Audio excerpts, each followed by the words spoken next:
All right, we're looking at some data for the sun observation here, and on first glance, it looks pretty good.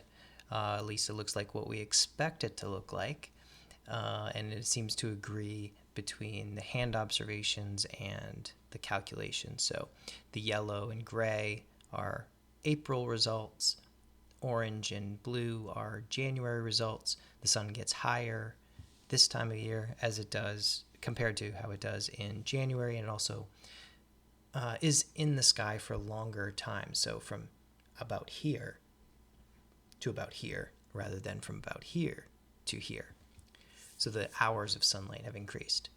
Now, one of the things you need to do is produce a bar graph that shows how these two quantities have changed, the maximum elevation and the hours of daylight. So I made a little table here for percent change and max elevation and daylight. To calculate any percent change, you look at, first of all, it's going to be a percentage, so equals 100 because we're going to multiply by 100. And then we're going to look at the change in the maximum elevation. So it eventually ended up here at 60, and it started down here at around 25. So we can do 60 minus 25. And then to make it a percentage, what is it a percentage of? Well, it's a percentage of what you started with, so divide by 25.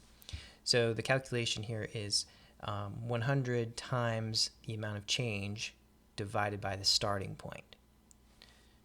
And that's 140. So it's actually, the elevation has increased by 140% of the original value. So we're at 25, and then we added 140% more to that. So that's how dramatically the elevation has changed from January into April. It's 140% higher in the sky now than it was back then, at the start of the semester. Now, how about the hours of daylight? Now, for this one, I'm going to make the graph a little bigger because we have to kind of estimate where the data intersects this x-axis, because that's where the sun rises, right? So this zero line is the horizon. So when does the sun come up above the horizon? So in January, it's a little easier to see because our data is closer to sunrise and sunset. Excuse me. But we're going to have to extrapolate for the April data. So in January, we're looking at sunrise around 7 and sunset at, what would that be, 5, right? So from 7 a.m. to 5 p.m. So that is 10 hours of sunlight. So we're at 10 hours in January. How many do we have now in April? Well, it looks to me, if I bring this down, it's somewhere in the middle here, and that would be around 6 a.m. And it ends down here, it looks like it intersects down here around 7 p.m. So from 6 a.m. to 7 p.m. would be 13 hours. So roughly speaking, we have 13 hours of daylight now, and we had 10 hours of daylight then. So how much has the percentage of daylight changed? Do the same type of calculation, equals 100.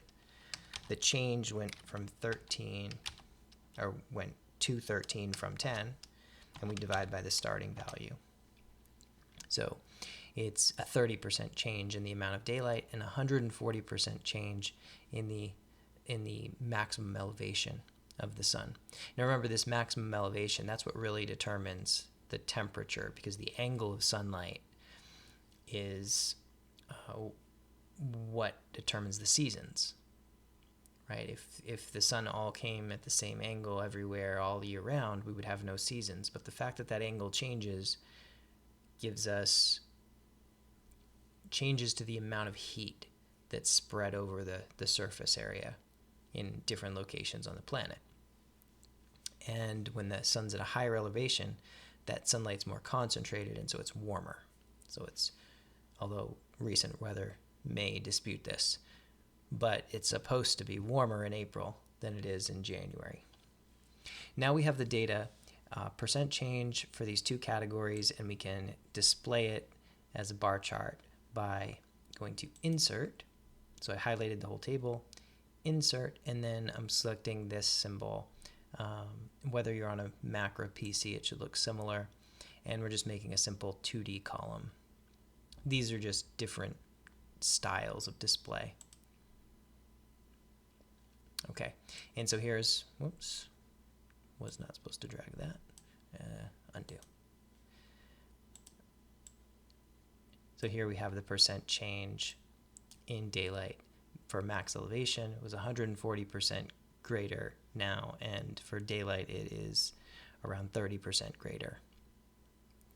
And that's it. So the scatter plot looks good, and the bar graph looks good.